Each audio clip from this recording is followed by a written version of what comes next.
there is a difference between identity and personality, you know. And let's start with identity.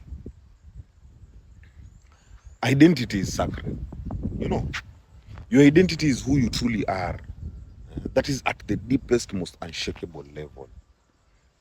It is not shaped by trends, by approval, or even circumstances. It is the essence of you, you know, your beliefs, your core values, and most so, your deepest why.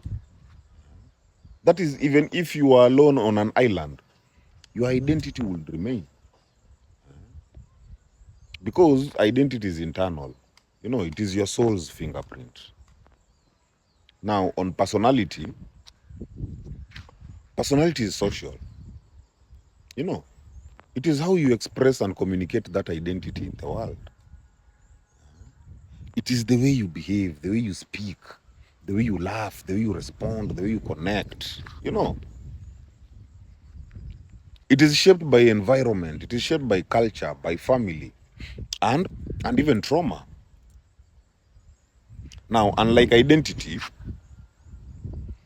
personalities can shift, they can adapt, they can evolve as you interact with new experiences. You know, because personalities are external. It's the interface between you and the world. You know, identity is anchored by core values, what you stand for no matter who is watching. While personality is anchored by adaptive values, you know, how you translate those core values into behavior so that you can coexist. Like, for example, if your identity holds kindness as a value, then, like, if your identity holds kindness as a core value, then your personality might express it by being polite, by being helpful, or even empathetic in different contexts. But your identity stays kind, even when your personality has to be firm or assertive. You know,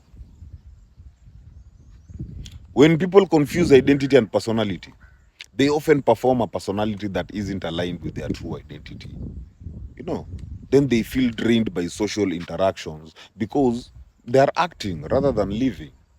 You know, they lose themselves in roles, in jobs, or even relationships because they think their personality is who they are.